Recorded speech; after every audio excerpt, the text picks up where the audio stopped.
Welcome to partialarc.com. Don't do that. In the grim darkness of the far future, there is only war. And a lot of weird shit. Roll to seize!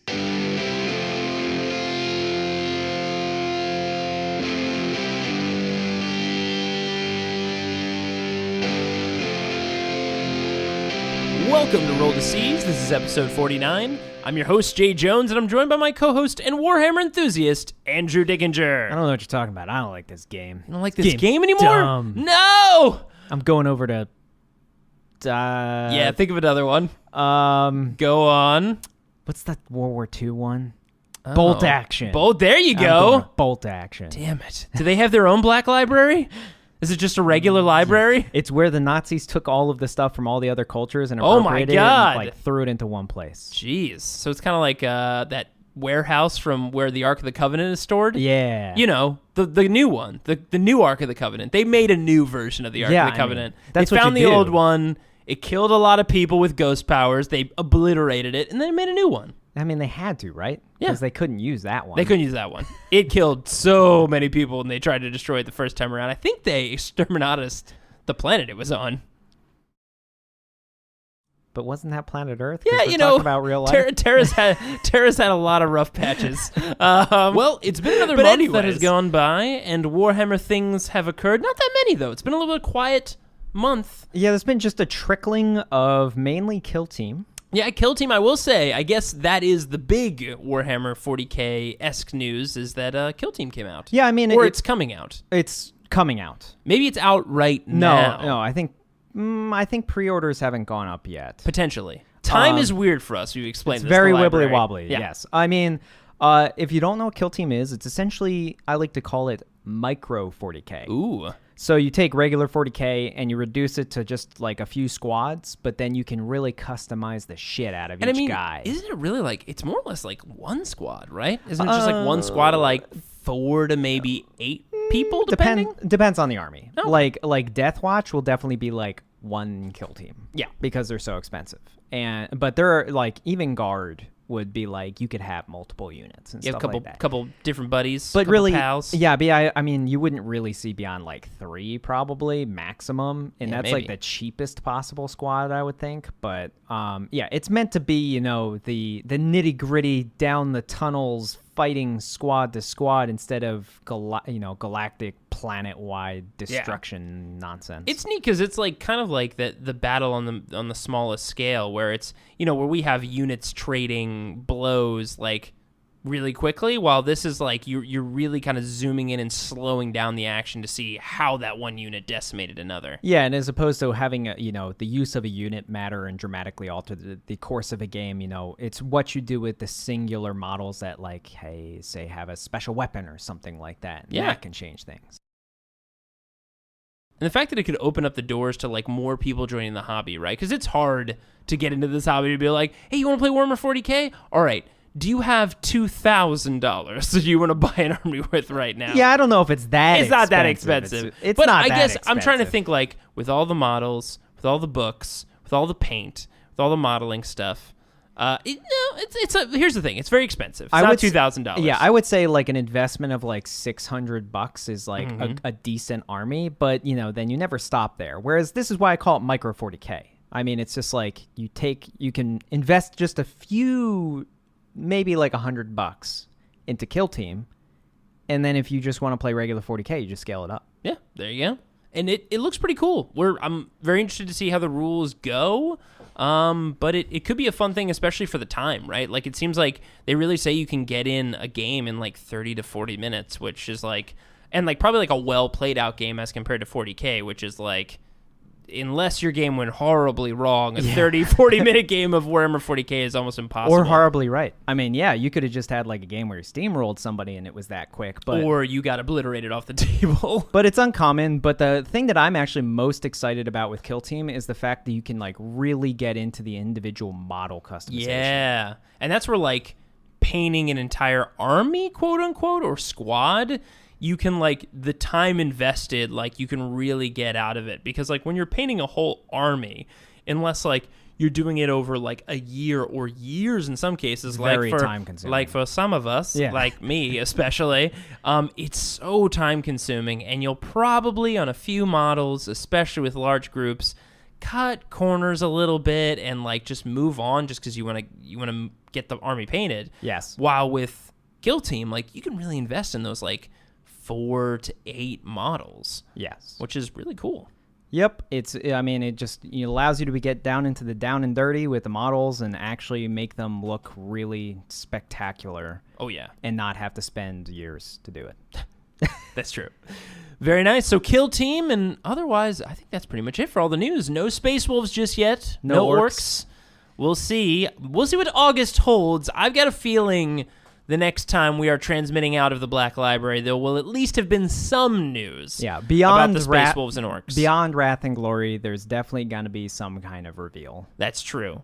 And if you haven't heard yet, Andrew and I are getting slightly different jobs. We used to work for the Inquisition. Did not work out so well. Doing some stuff with Dark Heresy. As the result of that, some things changed for one of us. But now we're moving on to a new system, Wrath and Glory, which should start up as soon as September. Yeah, so, excited. Very, very fun. August, we're talking about our adventures that we had in Dark Heresy, so tune in for that next month. But yeah, there's been a lot of change going on. It's pretty nuts. Yeah, I think a lot of this is just essentially leading up for Gen Con. I think Gen Con's going to be the big damn release of just like, here's all the things. Oh, man. It would be awesome if they just were like, look, we're at Gen Con. We're just going to reveal 2 new models. Just 2 new models. That's all. It just happens to be Lehman Russ and the new Gascon model. Everyone's like, oh, my God. I mean, people would flip their shit. I would flip my shit. Yeah. I just want to see all Gazzy. The shits would be flipped. I mean, so many. All over the place. It's quite nasty. It'd be gross. I'm not cleaning it up. Poor the custodian staff of the Gen Con crew. But not, Adeptus custodians. Yeah, like, not them. No. They'll just kill you. They have special mops. Disintegration mops. Disintegration mops. I mean, it's one way to get rid of it, right? I guess. Just shoot it with plasma. Just phase it from existence. Oh, God.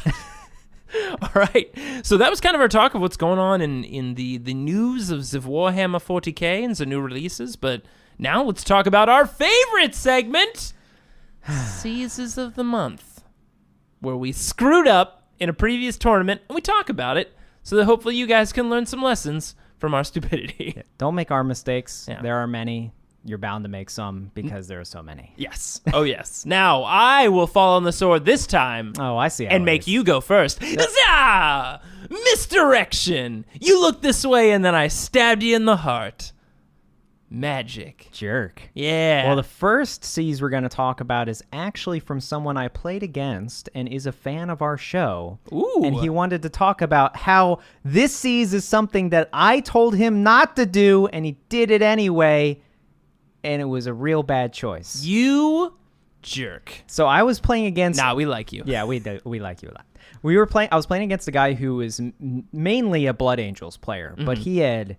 And his models are always... gorgeous. Freaking gorgeous. Gorgeous. So it's a good friend of ours, a guy named Jade. He's actually, got one of the most beautiful Blood Angels armies I've seen. But he had, and I'm winking at him, bastardized his list by splicing in some Raven Guard. How dare you? You scrublet.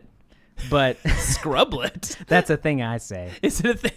It's a thing I say. I've always said it on every episode of this show. I think it's more of a thing I say normally when I'm gaming, but I never say in real life. So now you know. Now you have. Now you know what it sounds like when you say it in real life. Sounds weird. It does. But I'm going to go with it. Here we go. So he had some Raven Guard that was sitting back. It was basically just like a camp of Devastators to do some long-range combat. But he still had a large blob of Sanguinary Guard because they're gorgeous and awesome, and he wants to use them, and they're still pretty good. The thing is, though, is that with the new reserves rule, he decided to deep strike them outside his deployment zone turn 1 and try and attack my knight, but none of the support characters with them. Well, they can't deep strike out of his deployment zone turn 1. Yeah, well, they're Blood Angels. He deployed them in his deployment zone and then used the stratagem to redeploy them. And because they're on the board, he did Wings of Fire. On Wings of Fire. Gotcha. So they started on the board. And then he just redeployed them. Yeah, there you go. But then none of the characters that have all Come the with buffs you, yeah. went with him. Don't know why I did that. That's tough. But he just really wanted to fight the knight really badly. Hey, go for it. Oh, so he did that, and I recommended to him he not do that. Wait for your characters to be there, but he did it anyway. But then, I mean, he upstaged my bad rolls by, even with a 3d6 charge, rolling triple ones Oh my God. into a combined roll of a 7. This is the thing, too. We had forgotten at first that his librarian had cast the reroll charges on them, and we were like, oh my God, you rolled triple ones. And then he was like, I have the reroll charges on them. And I was like, oh, thank God. Yeah, you can reroll 2 of those. We can actually make this happen. And then he rerolled it, and he only got a combined 7. And I was just like, dude, come on, man. That's Come on, man. crazy. And he was just like, just stick the knife in and twist. It's okay. That's so brutal. This is of my own design. Ah. Sorry about that. We will play again. It's always a pleasure. But now for me, have I delayed long enough? You have, and you have soiled a good man's name. I mean, he soiled his own name. Wow. He requested we talk about the soiling. It is not on me. I take no responsibility.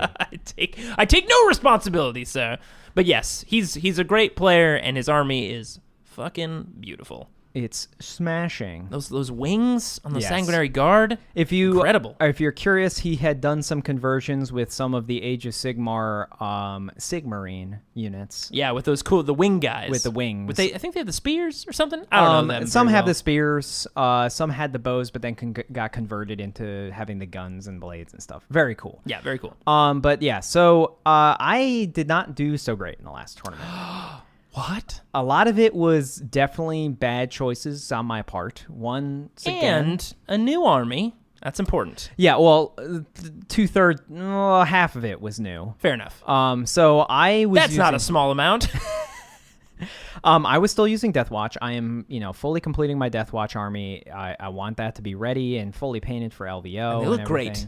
They look pretty darn good right Yeah, now. I love you've done like some conversions with the intercessors, and the conversions with the Blood Angel guys look pretty cool. So I'm using a Deathwatch battalion. I am using a Blood Angels battalion just to get some scouts for screen, and then 2 Slamoos. And get that CP. Slamgoniuses and 5 more CP, because, I mean, this army is so CP hungry. Oh my God. It's more CP hungry than my NID list. I guess Blood Angels are maybe the most CP hungry if you didn't also have a knight in there, which is also incredibly CP hungry. So yes, I also have a knight detachment with a knight, because I have had... Now, let me explain this.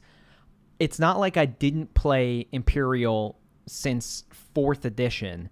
I've had a knight since 6th edition. When the knight kit came out, I wanted to buy a knight. I wanted to convert it. I mean, it looks cool, amazing. But I only played it once, and I hadn't played it since then. And even though it's drastically different rules, I still don't know exactly how to use it well.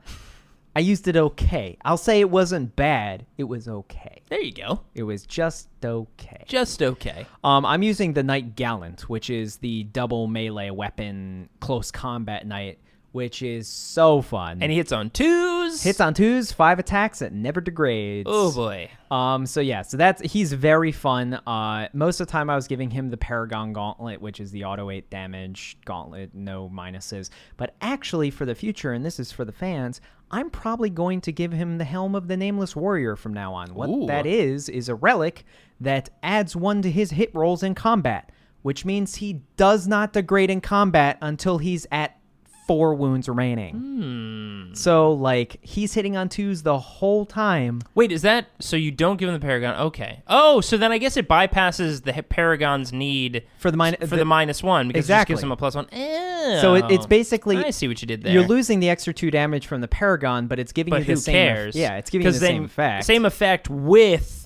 better on the attacks that aren't with the gauntlet, which the feeties are what you're going to be using for a lot of stuff anyway. And 9 times out of 10, once he gets targeted 1 time, he's below half health, which means that he's hitting worse. And now with that, he's basically never hitting worse until he's at his lowest tier. It's also important that the things I wanted to use him to fight against, like Magnus's, were constantly getting -1s to hit on him. And if I had that, then it bypasses it. and then that's basically a worthless And, power. and then you punch him, and then you punch him again, and you keep punching him. And then it's, if I, or I guess you feed him. I think you probably still use the feed on Magnus, right? if He's strength 8. if he has the 3+, the Weaver of Fates, the 3+ invul, you probably feed him because you just need like weight of attacks. But if he doesn't have that, then you definitely hit him with the fist because one failed save is its auto 6 damage. And if you kill him with the fist, then you chuck him. You chuck him, which is hilarious. Now, when a knight fights, that knight fights with its feeties. Is it like Street Fighter where he jumps in the air and he spins his legs beneath him where he's like, I can Floken, and he just spins across the... No, it's definitely way more Chun-Li. It's a Chun-Li with the where one foot goes up in the air, kicks really fast. Yes, it's just like... You all just imagine it, and it was really funny. So what I'm using for my knight is House Terran. Now, because it's an auxiliary super heavy detachment, I don't get the House Trait, but you still pick a house, which means that you can still use stratagems for the knight and for that house specifically. And the reason I take Terran is because Terran has the fight twice stratagem. Which is very good. Very good. Terran or Questor Imperial. So you pulled a Yanari, huh? I see what you did there. Well, Sneaky.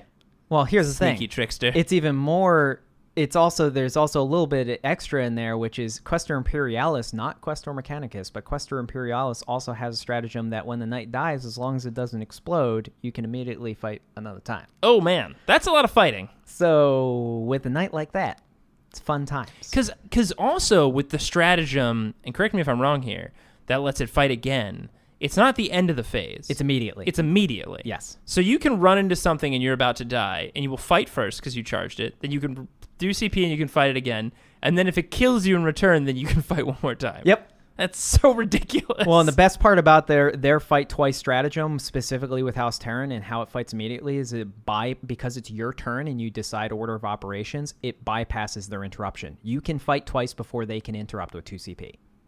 Really? Because it's an immediate fight. You fight, and then you immediately fight again, and the rules of the game are if both opponents have an ability, then you alternate, which means it's your turn, you get to choose to go first. Oh, interesting. So technically you get to fight twice with the knight before they can interrupt you. That is an interesting thing. I haven't thought of it that way with that kind of order of operations. Yes. That's wild. Now, granted, if the knight was already in combat, it did not charge, then they could technically they'd interrupt, have an interruption. But yeah, there's a little bit of shenanigans going on. There's some gray area there. But that's my melee beat stick is the 2 Slamus. If you don't know what they are, they are whales that have learned how to take upon the battlefield in power armor. Well, I mean they're from Street Shark, yep. so I mean like they walk on 2 legs. Street Shark. I mean Slamu is clearly a Street Shark. He's a street shark. And the street mammal shark thing. This is when the Imperium, one time they allied with the Drukhari, who cloned street sharks for them, and crazy experiments. I mean, they've never regretted the decision because they are powerful. But what when I say Slamu, I refer to what's also called Slamguinius, which is a Blood Angels captain with a storm shield and a thunderhammer and a jetpack and a jump pack. Yes, not a jetpack. Oh, that's right. Oh, that's right. Gotta get that verbatim right. And it's the reason why it's a commonly used unit is because you give them the Black Rage, which is a stratagem that they have. They have 5 attacks on the charge. They're hitting on 3s through rolling 1s, and then they're wounding anything that's not TA8 on 2s.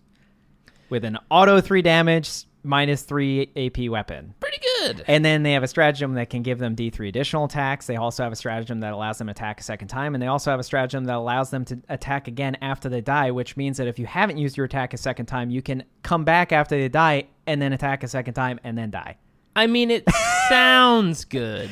Is it? It's rather ridiculous. Yeah, what a silly... now that I am thinking about it, man, you have somehow combined, I think, the most CP-hungry 3 Imperium armies in one. Yes. Death Watch, Blood Angels, and Imperial Knights. Yes. They want the most CP out of all of them, and they're all in one. This is why specifically I have a Warord trait that is every time I use a stratagem on a 5+ I get a CP back, and I take the Blood Angels relic that every time I use a stratagem on a 5+ I get a CP back. Yeah, you definitely need that. I need it real hard. My God. I completely forgot also the Death Watch are so hungry for CP. And I'm spending so much in the beginning by making... on relics and things are warlords. And giving things Black Rage and all this other... My And that's not goodness. counting Deep Strikers and the everything else. Yeah. Jesus. I'm very CP hungry. You have challenged the thought that you can have infinite CP with those 2 5+s, but I guess you can burn it out if you're the 3 most CP hungry armies in the game. Part 1 of my seizes, I was against a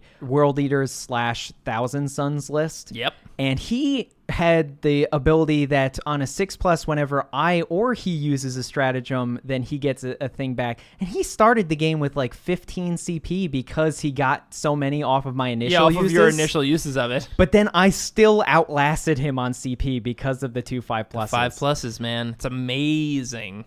So, I mean, I keep delaying. All right, let's get into it. I fucked up bad. So game 1... I basically decided to, instead of add up and allow second turn to happen and then allow all of my stuff to attack his army simultaneously, I'm just too aggressive with the list. I think that's my main issue is with certain things I shouldn't be aggressive, like my deep striking Death Watch. I bring them in turn 1 in my deployment zone, which then limits their rapid fire, but then I want to keep them safe, and then I'm like, I have to Alpha Strike, but I really don't. And he didn't really have anything that was that dangerous for my knight. So it was kind of like, I should have just held back for 1 turn and gone in. Now, the one major change, and he pointed this out, and this is a guy that's a friend of ours and we play with, and he was like, woo, after I made a wrong choice and didn't do something that was my original idea. So Blood Angels have a stratagem that allows a unit that's on the board to re-deep strike and get a 3d6 charge. Yep.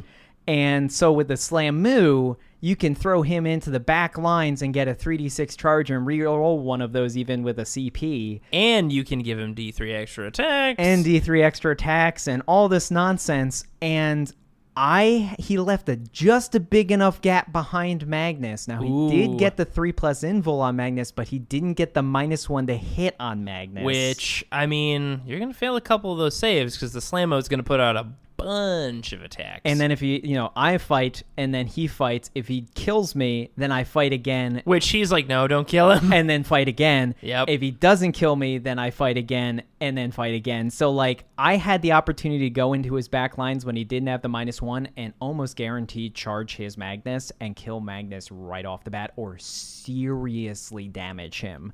And I was going to do it, and I didn't notice the surprised and oh god look on his face, and then I chose not to, and that was the biggest brow wipe he has ever had. He was like, you done fucked up, son. And that game went really badly. And then my last game, I was against a Dark Eldar player for the first time, or Drukhari player for the first time since 8th edition. Whoa, man.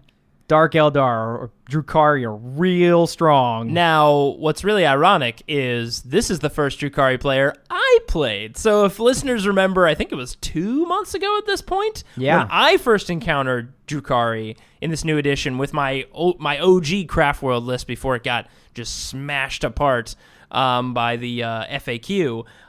This was that player, and you ran into that player as well.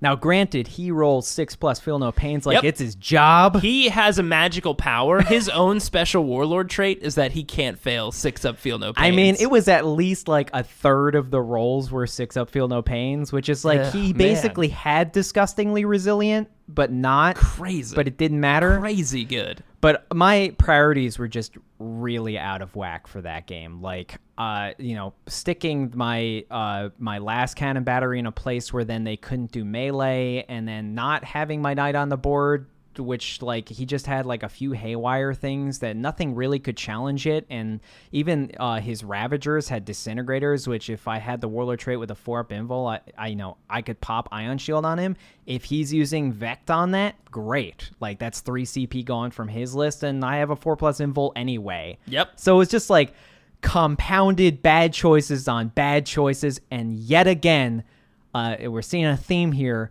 Another list where I was too aggressive turn 1. Oh, no. And I dumped my 2 deep striking Death Watch units in and didn't do nearly the damage that I thought, mainly because of his ungodly 6-up, feel no pains. And all of his Ravagers survived into turn 2, and auto 2 damage Disintegrator Ravagers blew both units of Death Watch off the board in one go. Jeez. Just all gone. Just like 500-600 points of Death Watch just gone. Oof. Just like, well, and I still made a game out of it. I made him fight for it. That was a big hit because that was all my 2+ poison. I remember because I think I walked by the table at the time and I saw your 2 Death Watch units like on your tray on the side, and I was like, oh yeah, he's holding back. He's waiting to drop them in because I figured it was like turn 2 or something. I was like, I'm surprised he didn't bring it in turn 2, but anyways, I guess he's waiting for turn 3. And then I think like I walked by later and you're like, no, they died like turn 1 or no, something. you asked. You were like, what turn is that? I was like, turn 1. He was like, and you saw them on the tray like. No, it was, you said turn 2. And I was like, oh, like, but I was it confused, was his, but I was, it was his turn. And I Yeah. was like, why didn't you bring them in on your turn 2? And you're like, no, they're dead. And I'm like, oh my God. Yeah, it was real bad. Real bad. Lots of bad decisions, but once again, this is the second time I've used Death Watch in a tournament, and the first time I've used those Blood Angels, and the first time I've used a Knight since 6, so like, there's a lot of growing pains. The good thing I did come out of this tournament is I remembered almost all of my stratagems among 3 different armies, so I was real happy That's pretty about good. myself. Because there's, and all those armies have so many good, so many crazy varying stratagems. Yeah, thankfully, though, they did rule that you can't use the same stratagem if it has the same name, because I didn't use it in that tournament, but the idea of having multiple Space Marine characters resurrect and refight, that sounds really stupid. That would be very dumb. It'd be very, very dumb. Yeah, what is it? Honor the Chapter, I believe. Yeah, is what it's Honor called? the Chapter. There's a reason why they made them all the same name. That'd be pretty crazy. Yeah, I didn't know it in that tournament, but I never used it multiple times because I only ever use it on Slamoos. Yeah, because they're amazing. They're so good. Oh, wait. Now, one question I do have for you is, did you remember to use Death Grip at least?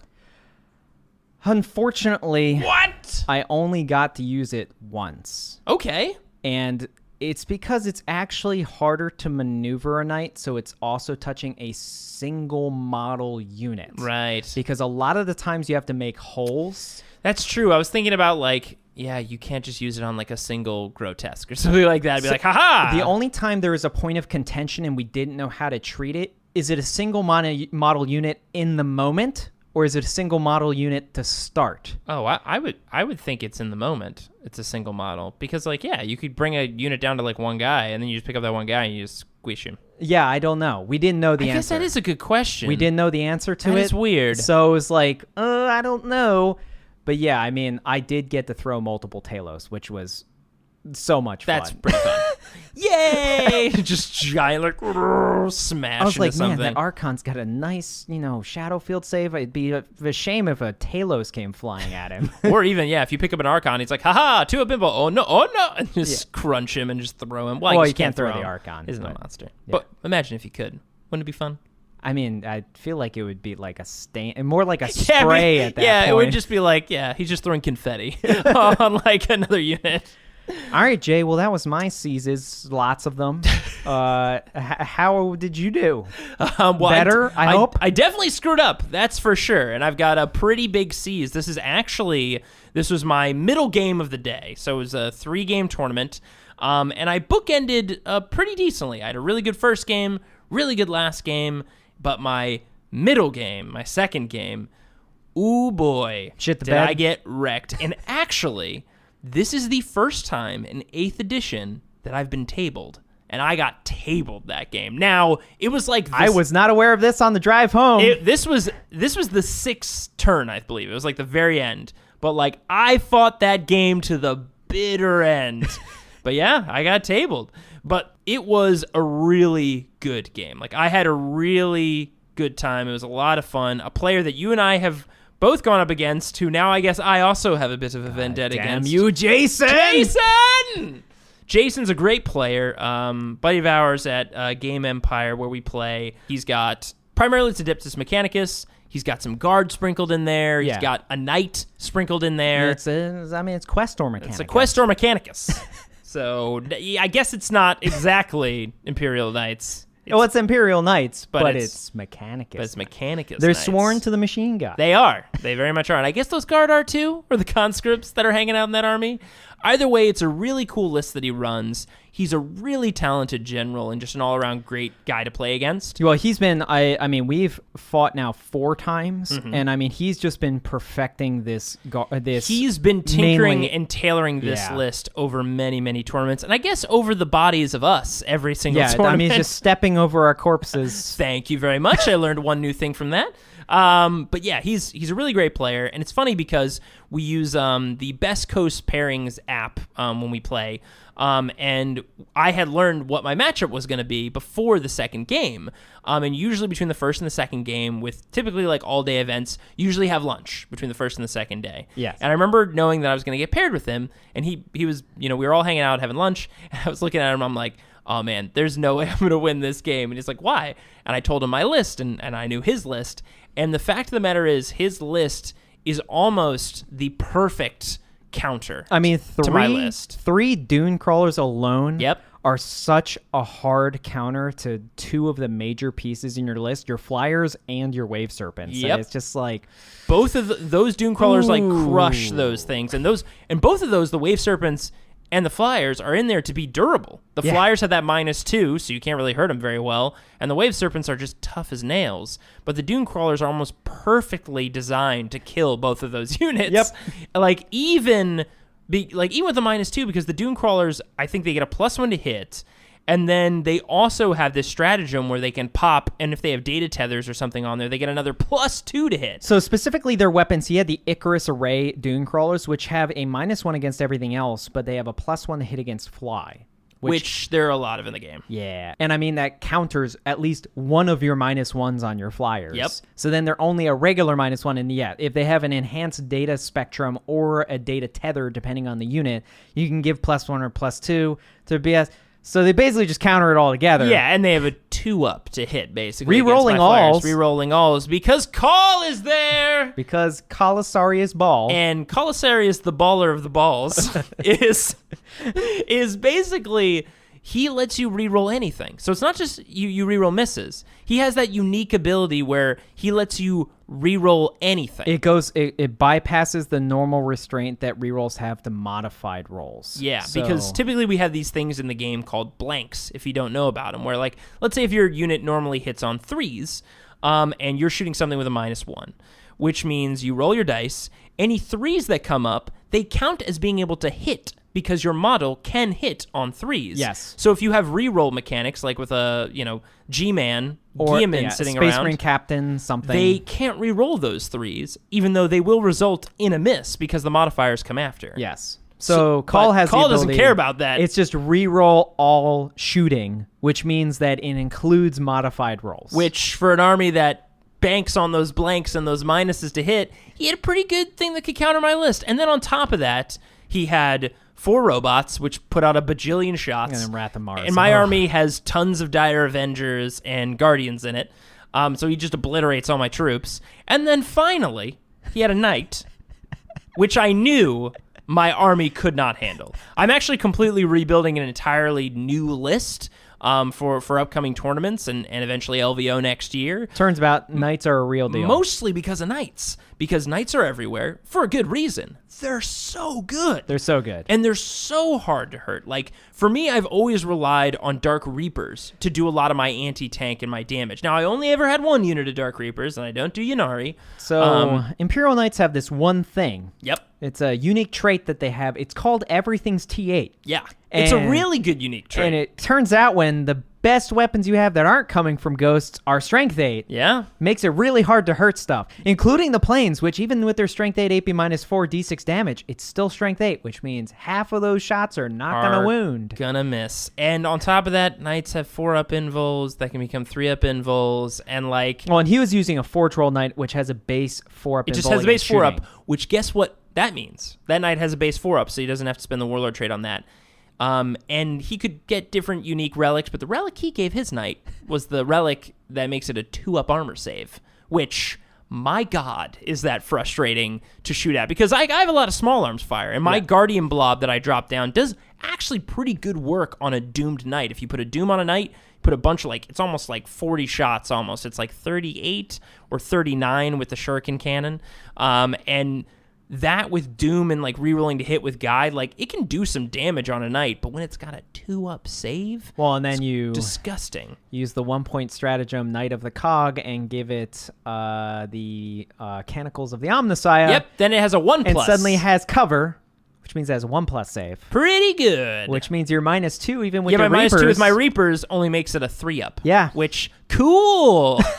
But yeah, so he had a great tailored list to just smash my list. And we were joking about it at lunch. I was like, I'm literally going to lose this game, but I'm going to make it tough for you. So it was a fun game. Basically just a high level of my list. 2 Wave Serpents, 4 units of Dire Avengers, 1 unit of Rangers to grab some objectives, 1 unit of a big blob of Guardians to drop in and blow away stuff, 3 Crimson Hunters, because Crimson Hunters are great. Yep.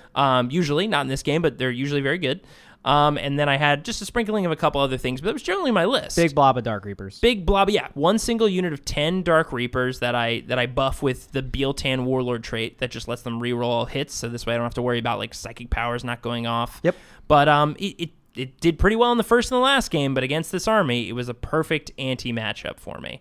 So that's not my C's. Just having a bad matchup, that's not anyone's fault. That just happens, right? It's just you are terrible. No. It's just I'm just terrible. For the universe, my C's is that the universe just made this happen.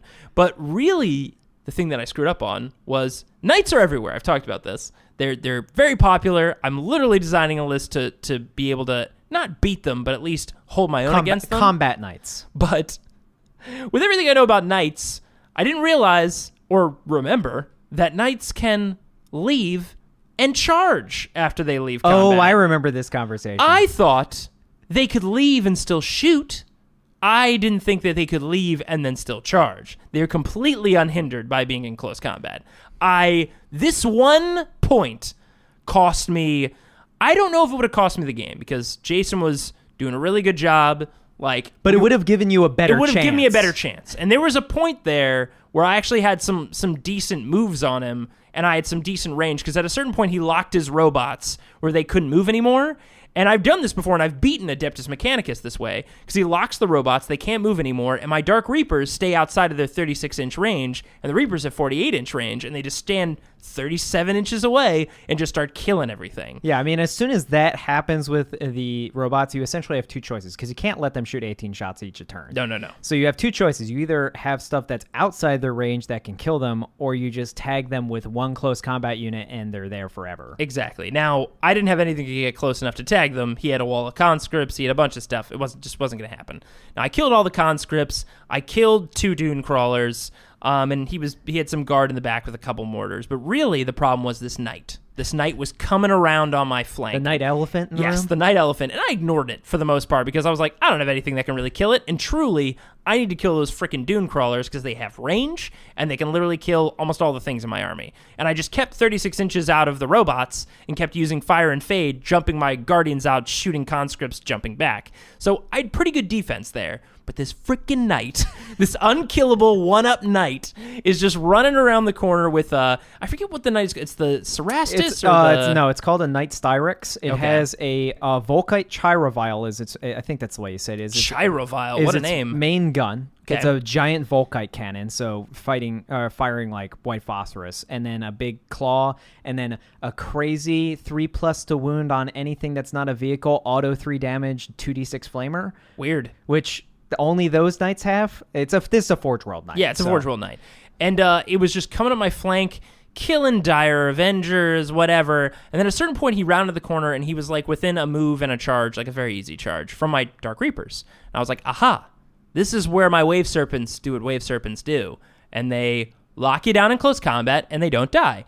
I mean, now a knight can kill a Wave Serpent in close combat, but it was full health, and I need to get a good charge off where he doesn't overwatch me too hard. It's still like a chore to get rid of a Wave Serpent. Exactly. So I'm like, here's my plan. As long as he can still shoot, but I have screens, I have a reliable chance that these guys will not die, right? Because all of his guns are focused on killing big things, not a whole bunch of little guys. Yeah. Well, I charge him with the Wave Serpent.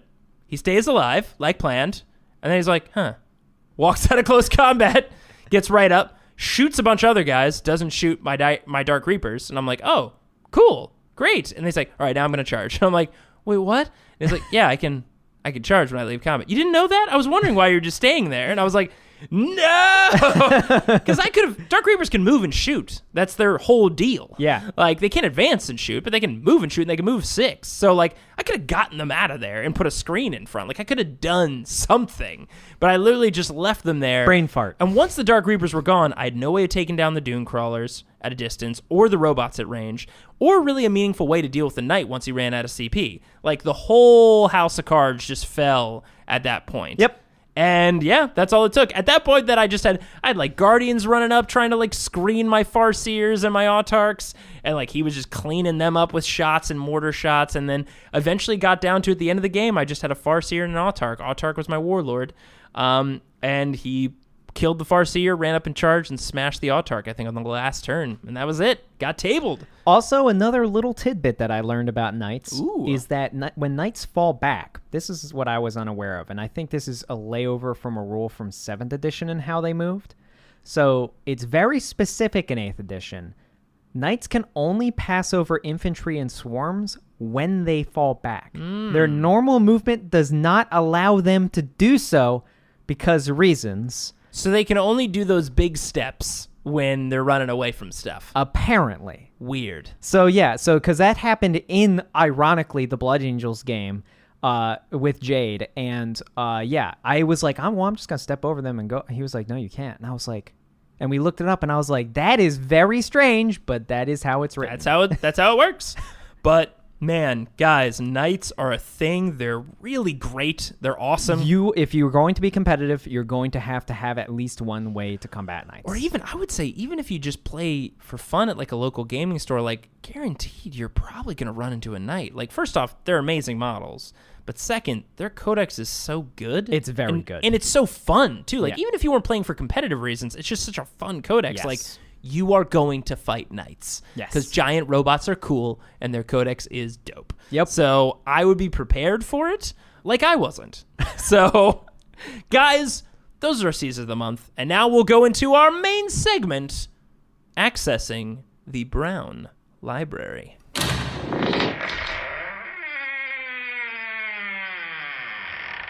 All right, here we are in the Brown Library. It's looking pretty good. Did you clean? No, it was more stuff just got kicked around. What does that mean, it got kicked around? Like big things. Big steps. big steps. Steps, feet. Feet, Are there large big feet. things in the Brown Library that I don't know about? There were. What do you mean? Are they dead? No. Are they just not immediately here in this vicinity? Yes. God damn it. That is terrifying. What I do you mean- mean there's giant creatures in here? So I learned recently that the Adeptus Mechanicus has the ability to warp travel titans. There's a Titan in here? There was... Still might be? Look, I know this is a place of unfathomable space. so many nooks But and I crannies. figured up there in the blackness there was a ceiling at some point, but maybe not? I mean, the nooks and crannies, man. God, Jesus. Why do we live I was here? surprised to turn a corner and then there was a foot, and then I walked away. And It then probably at first you were like, oh, there's a wall here. Wait a second. If I look over there, I think I see the end of that wall. Is that a toe? Oh my God. it had really fancy art, and I thought it was a mosaic. And then Ooh. the mosaic moved. It's And so then- funny to think about because they have we're talking about giant robots like knights. Obviously, like their armor plates, they do have like a lot of beautiful paintings on them. Yes. So like you might think you just have walked up to like a wall of a building. You're like, this is beautiful work. Oh my God, it moved. Yeah, I mean, like, Emperor be praised, like, it was, like, very nice. But then it moved and made noises, and I was scared. That's amazing to think that like your last moment in life might be getting kicked by a beautiful portrait of like Sanguinius. You're like, that looks really... And then you just... the get sort of- brush strokes are up, and just that's it.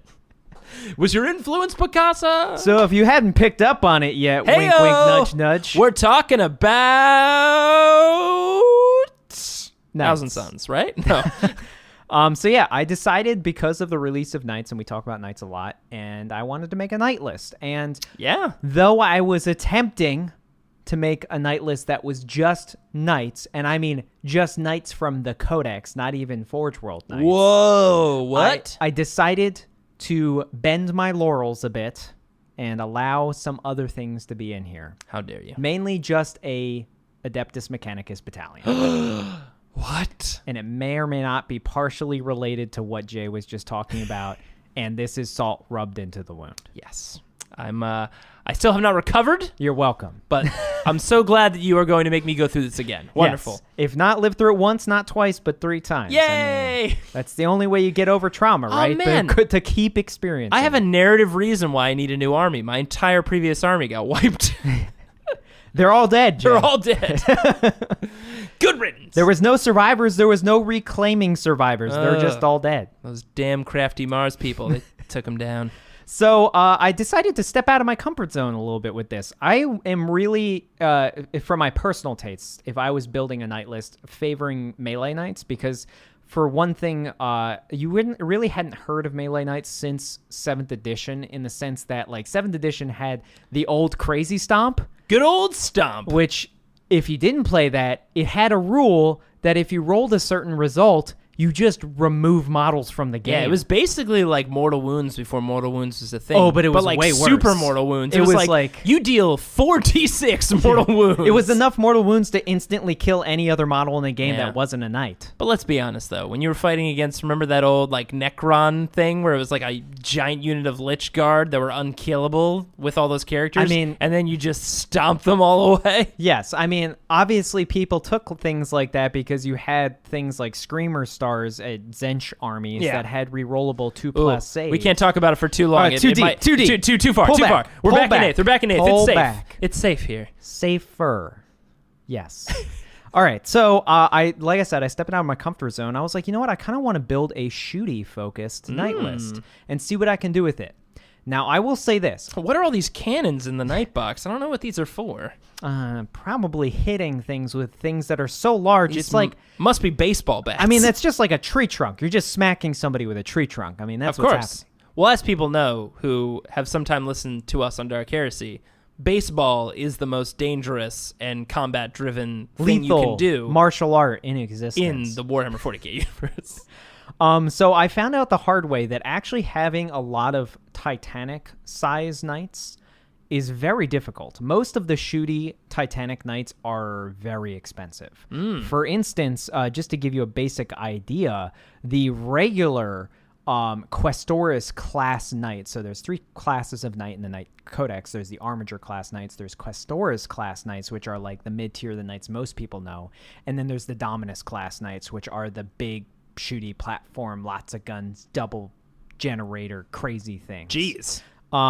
So of the Questoris level, the most shooty knight is the Knight Crusader, which most people know has either a rapid fire battle cannon or the big melt-a-gun that it has. Oh, yeah. And an Avenger Gatling cannon. So it's all shooty all day, every day. Very nice. But that knight alone, without even a melt-a-gun, with the heavy stummer, the heavy flamer, and those 2 guns, it's 481 points. That's a good amount of points. Whereas the shooty giant knight, specifically the long-range Dominus class knight called the Knight Castellan, is 604 points. Ha! So the 2 of them together That's a lot is of points. already half your army. Jeez. So yes. That Castellan, though, 28 wounds, volcano cannon style weaponry. Like It's called a Volcano Lance, J.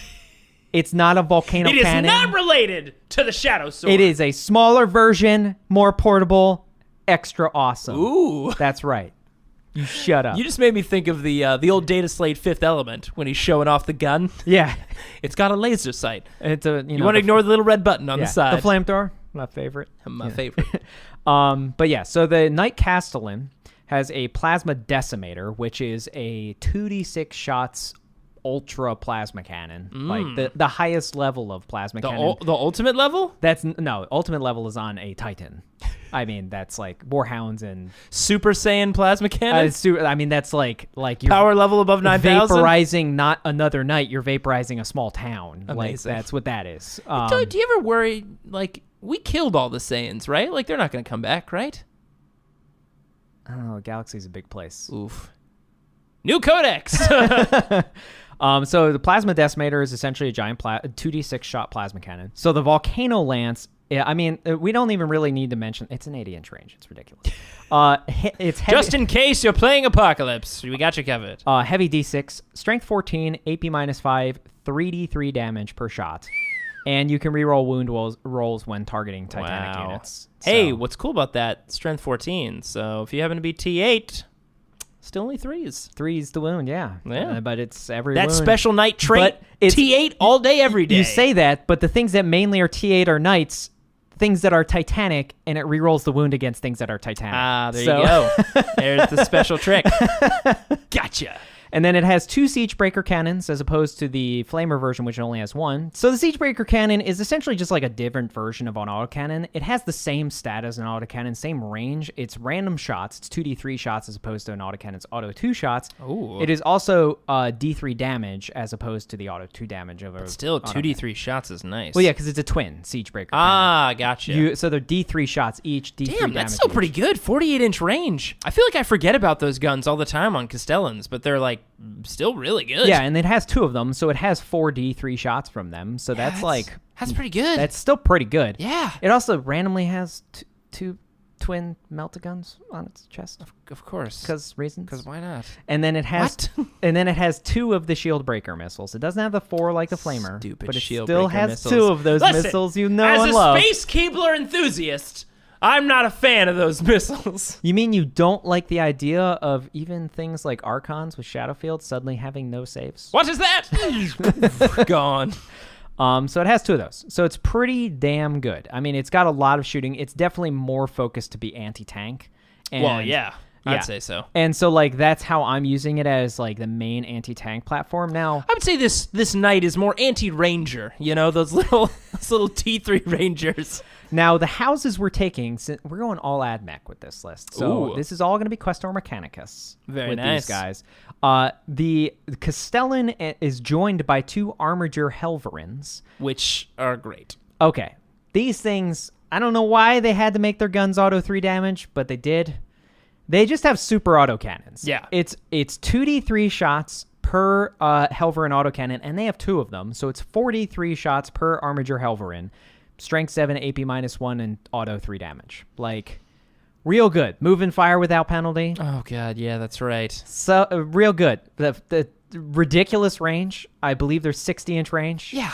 Why? Just, okay. Insane. So good. Flat 3 damage. Now, the house, we're going to get into the houses later, but this house of their house traits, but this house is House Taranis, is those 3 things. The Castellan, the Helverins, they're House Taranis. Now, we have another Lord of War detachment that's House Volker. Now, House Volker has the Knight Crusader with the rapid fire battle cannon, the Avenger cannon, all the accoutrements. All the fixins. The fixins. Obviously, you're going to make both your Castellan and your Crusader having Warlord traits. You're going to make them characters. Oh, They yeah. get Warlord traits and relics, which we'll get to in a second.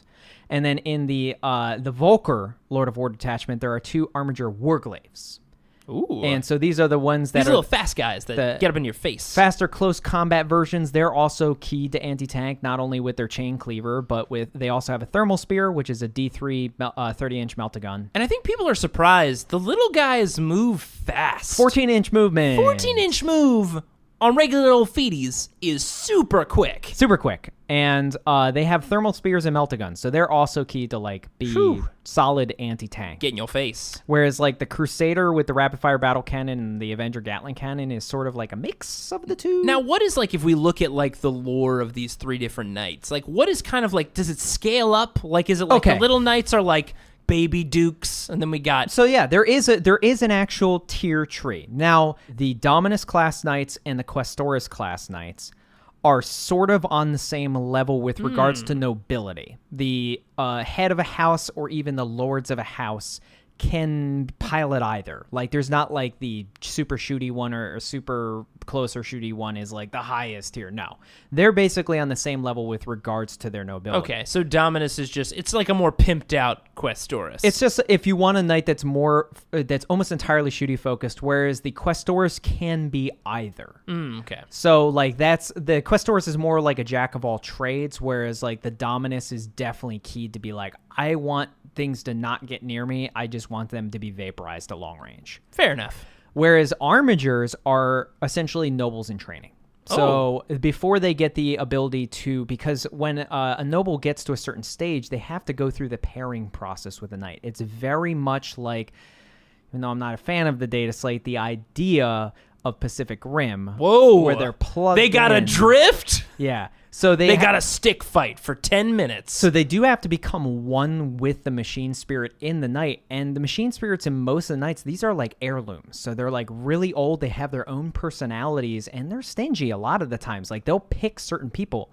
But also the pilot may not just survive the pairing process. Like there's always that chance that they don't have what it takes and they get fried. Man, it's just so cool. It's so cool. Just make a movie or something. God, that's so neat. Yeah, so like they've essentially... That's a better Pacific Rim right there. Yeah, so they fight as one with their knights. They're essentially one with the machine spirit when they fight, so it's like a piece of their body. They feel every hit and everything like that. And like I said, they still pair with the armigers, but it's much less traumatic on the pilots, and it allows them to get used to that. Also, it's essentially proving grounds. They have to prove themselves as an armiger before they can get a Questoris or a Dominus class knight. Got it. So if like a knight, a Questor or Dominus is like in the very old times. I say old times, but it's like only 1,000 years older than like, when they had planes and the internet and stuff. But like when like knights and they're like they're squires basically. Yes. Very so cool. They're similar to that, but they can have a high nobility but only be piloting an armiger class because there's simply not a larger knight available because the pilot hasn't died or they've lost knights and therefore haven't replaced them and stuff. Because they're not like building new ones. They do build new ones. Okay. They do build new ones. They mainly maintain. The only time they really will build a new one is if like a reactor goes critical when a knight dies and it's totally unsalvageable. Oh, because otherwise they can just like recover it and they just recover rebuild it and rebuild it. It takes a lot of. They have tech priests specifically that are knight household tech priests. That's all they work on is the knights. And a lot of their knowledge, not even like the highest levels of the Adeptus Mechanicus will know like that level of knight maintenance. Those dudes are keeping their trade secrets to themselves. Yeah, and there's lots of secrets being kept. But yeah, so there's a lot of very cool background for how knights come to be. I would say so. And then the Codex allowed them to also have multiple characters and multiple relics and really personalize them. Which is super cool. So that's all really rad. And then the last part of this army is just an AdMech battalion. It's of the Mechanicus conclave called Styges. Ooh. Now they're the shady bunch. Good old shady Styges. There's definitely a very good chance they're utilizing a lot of Xenos tech. Not so well looked upon, but when they get asked questions, they don't answer.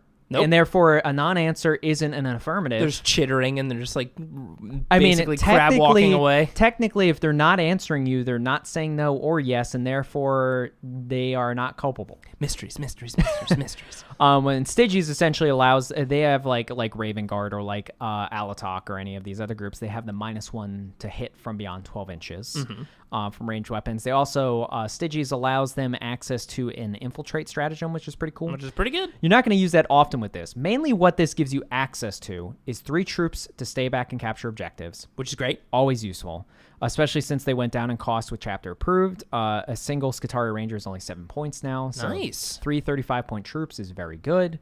And then your 2 HQs are 2 Tech Priest Engine Seers. And the reason why these are valuable, not only are they cheap HQs for that detachment, so that detachment's actually only like 180 points. It's very cheap. Jeez. For a 5 CP battalion. But it also gives you 2 Tech Priests that are repairing your 2 big knights every turn. Ooh, that is nice. Now, their Master Machines only gives Titanic class things a single wound back every turn, but it's still a single wound back every turn, which can make you dance around those damage levels. Those damage ones that drop you like a pretty meaningful amount. Yeah, like, or if one, like, you just get damage enough where you're just 1 tier below the next tier up, and then you get repaired and you're back at your middle tier or something. Like, that's important. It adds up. Oh, yeah. So that's pretty cool.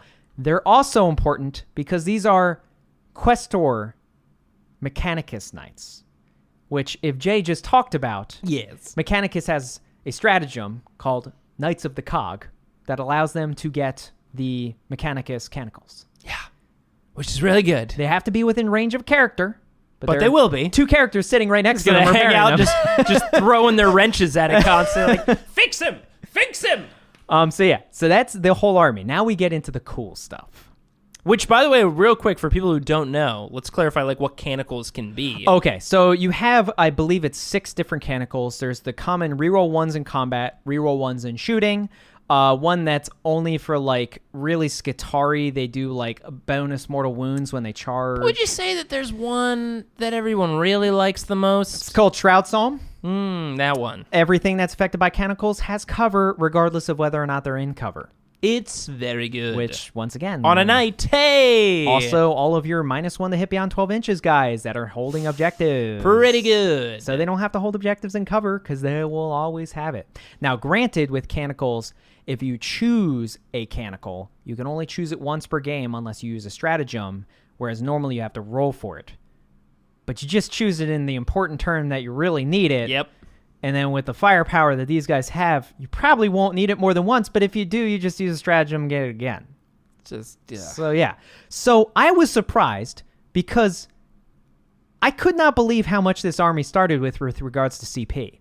It's actually a 14 CP list. Whoa, really? Because that many knights? Because it has 2 Lords of War, but they have 1 Titanic each, which means they're both 3 CP, and then a battalion, so that's 11 CP, and because it's Battleforge, it's 14 CP. Now, here's the other reason why there's only 2 big knights, and it was a cost assessment thing, because I had the opportunity to get rid of armigers and throw in another big knight, but here's the thing.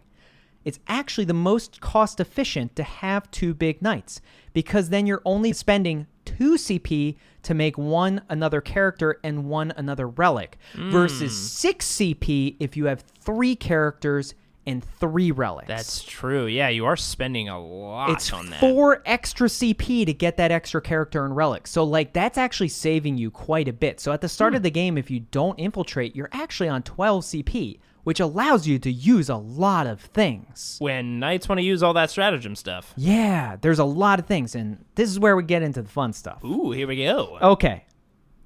It's real shenanigansy, so be prepared. Jeez. So, a lot of stuff I did not know. The volcano cannon turns into a volcano and explodes lava all over your opponents. 1 CP. Fortunately, no.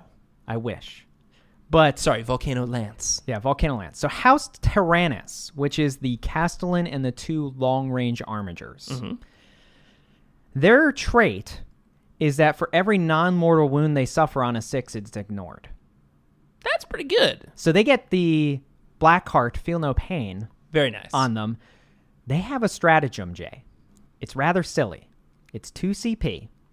Your eyes are filled with madness right now. If one of their knights dies and does not explode for 2 CP at the end of the phase, it's back alive with D3 wounds.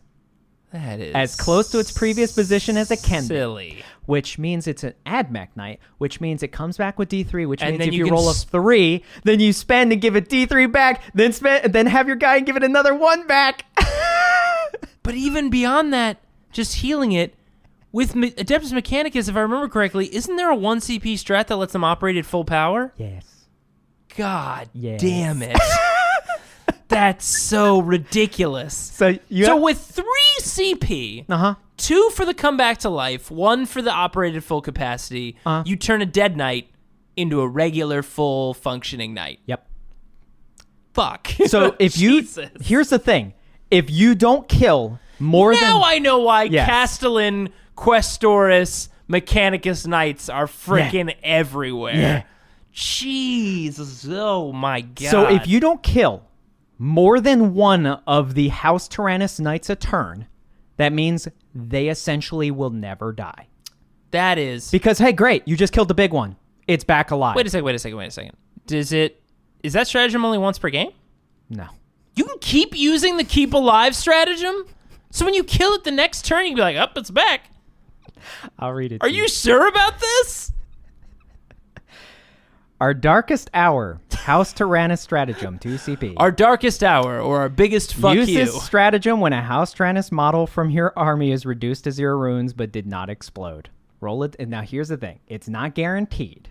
Yeah, I guess if it blows up, but that's what a CP is for. Roll a d6 on a 4+. Then you set up the model again at the end of the phase. But that's what CPs are for. Yeah. Like, that's what... As close as possible to its previous position and more than 1 inches from enemy models with D3 wounds remaining. And it's very clear to say at the end of the phase, which means a knight could die 3 times in 1 turn and still be alive. Because it could die in the psychic phase and regen, die in the shooting phase and regen, then die in the assault phase and regen. Is there not a thing that's like you can only do that once? That's freaking crazy.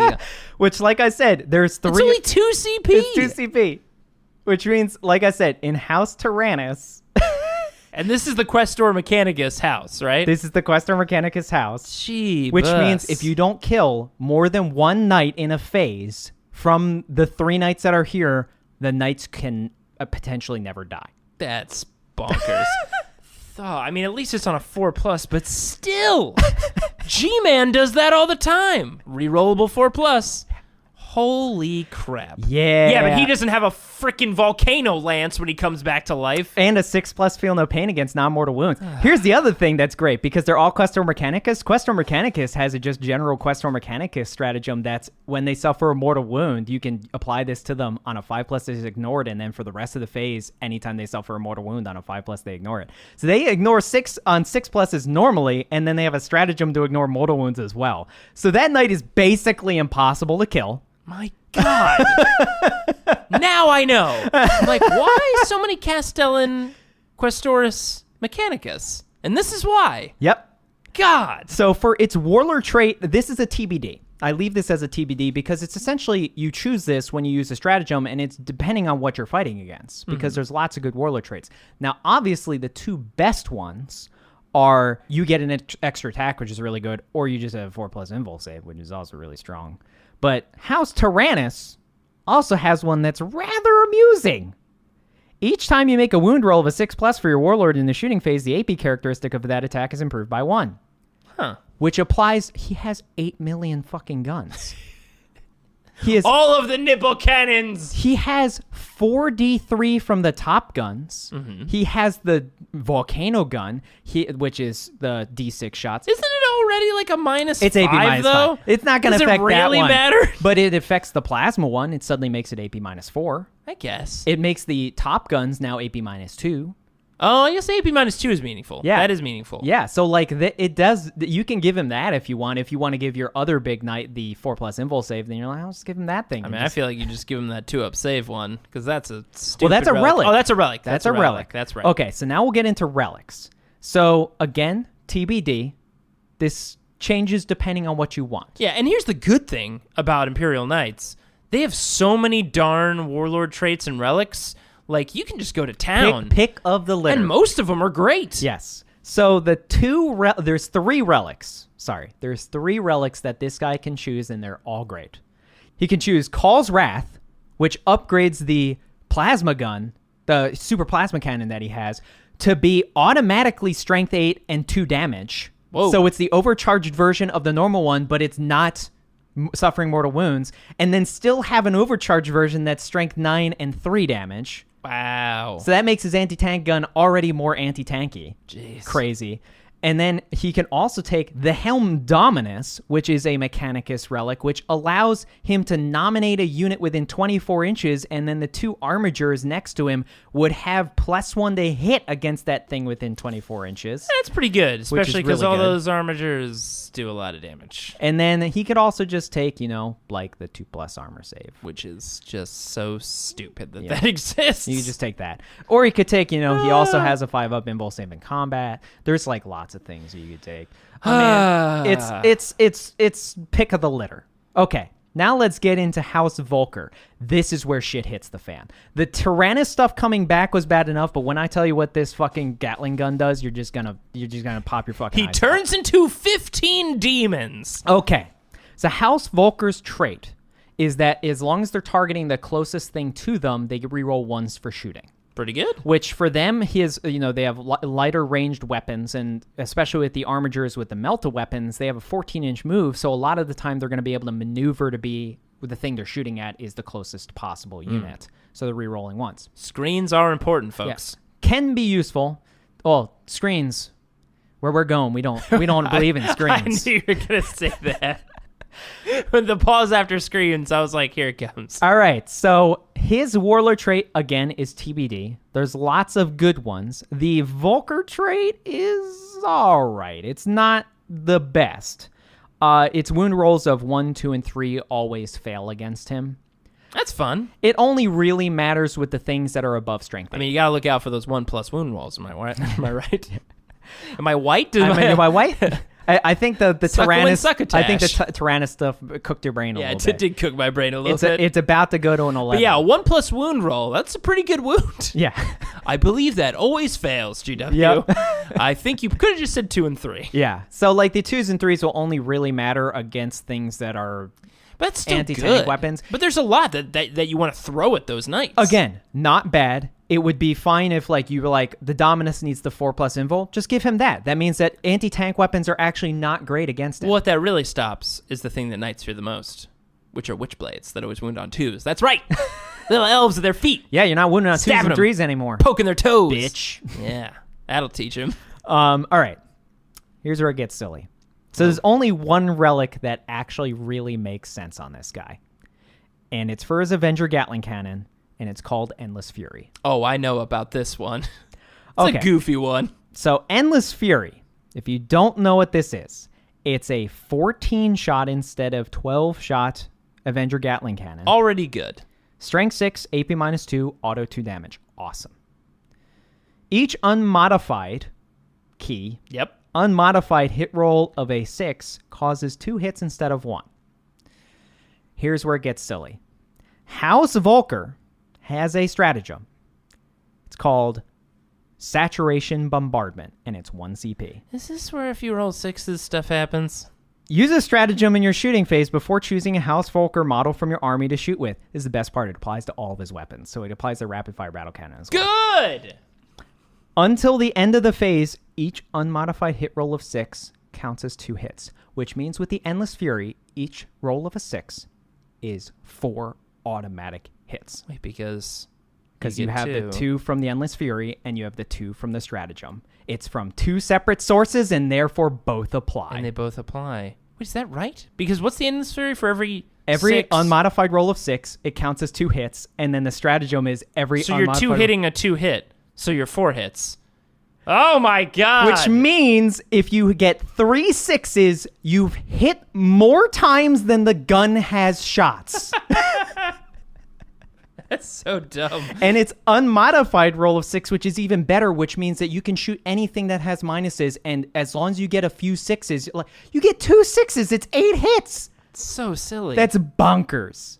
It's bonkers. Jeez. And then if you're shooting the closest unit, you get to reroll 1s. I mean, that's making orcs sit there and go like, damn, that's a lot of shots. So as I said, where we're going, we don't believe in screens. Because Yeah, clearly not. the Endless Fury is like, that's a nice screen you got there. Be bad if something happened to it. Just mowing through stuff. And with 14 dice from the 14-shot Endless Fury, on average you get 2. You have a chance to get 3. But if you get hot, imagine if you rolled 5 6s and you get fucking 20 auto hits. And that's just that. from those. And that's not even the other ones that you've hit with. Just from that, not the regular hits. That's so dumb. And you reroll 1s if it's the God. closest unit. What a fun, ridiculous game this is. So that's that. Ridiculous. Wow. So that's basically the core of the list. That's pretty fun. Have fun getting rid of that Those 2 stuff. knights are, God, silly. So this is why most of the time, honestly, the Warord Trait of the 4+ invul is going to go to the House Volker Knight, because the House Taranis one can just keep coming back. He's just come back to life. And at full capabilities every time. He's like, no, I'm fine. Yeah. And you know what? I'm going to shoot normal. And you're like, good, you dick. And that's the best part, is that they're coming back is specifically worded end of the phase, which means that That's so ridiculous. You have nothing to charge and kill him with? Well, cool. He just comes back uninhibited.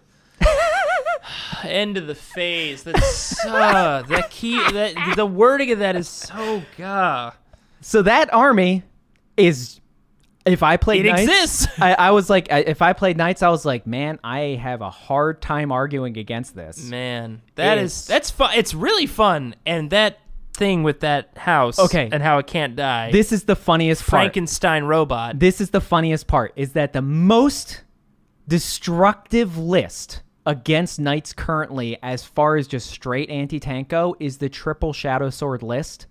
But here's your choices. You either go for the guy with the 3+ invul save that gets to re-roll one of them, or you go for the guy that, even if you kill him, at the end of the phase, you're done with your shooting. Hey, guess what? I'm back. Yeah. You can't prevent it. Yeah. The only way that you can prevent him coming back is with Vect, as long as you don't roll a 1.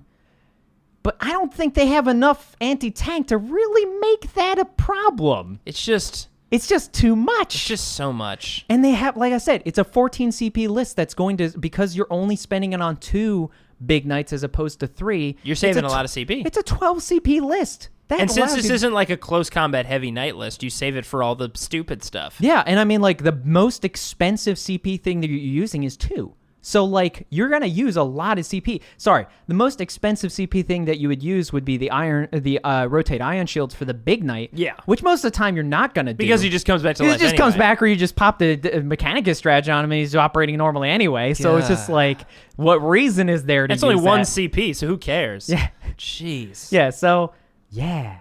God. Well, it sounds fun, I will say that. And all those relics are so good. It was worth it just for the House Taranis coming back thing look on your face. Frankenstein end of phase? It's still good if it wasn't that, and but it's not is. Once per game. It's constant. Silly. Just real silly. Oh, man. So what's the name of this list? I'm just call it, keep it simple. It's Knights of the Cog. Knights of the Cog! Yeah. Those Adeptus Mechanicus, there's some smart motherfuckers. They know what they're doing. God. All right, guys. Woo. And that was episode 49 of Roll to Seize. And a crazy freaking night list. It's a night list that exists. Oh, jeez. Well, everyone, as always, we'll be posting a new episode of the segment every last Wednesday of the month. And check us out very soon, because if you enjoyed our other shows that we do, like Dark Heresy, we're now going to start doing Wrath and Glory. The Glory and the Wraths. Which should be really fun starting in September, hopefully, if we get all the things and all the things work out. The stars align. The stars align, folks. But, as always, if you'd like to download more episodes or check out other similar podcasts, we got another fun one called Friday Night Quests. Very fun. Like Dungeons & Dragons. We have a good old time over there. Also, email us your seizes of the month. We love to talk about them. We would love to hear them. We shared one from a listener today, but if you've got a seize of the month that you've had a terrible turn go for you, or somebody made a really bad choice, like assaulting knights, we're not the only ones out there. Send them to us. We'd love to share them if you're comfortable with it. But otherwise, you can email us any regular questions at rolltoseize@gmail.com. Of course, you can always follow us on Twitter and Instagram for when we will sometimes post tournament model picks. We'll do more. We'll do more soon. Yes. And that's when we're not making horrible choices. We're not making horrible choices. And you can find all that at Partial Arc. And as always, thanks for listening. You guys are really cool. And if you haven't yet, it would mean a lot to us if you could pop on over to iTunes and leave us a rating. It's how people find the show, checking us out there, so it means a lot. So thank you so much. And guys, we'll see you next month!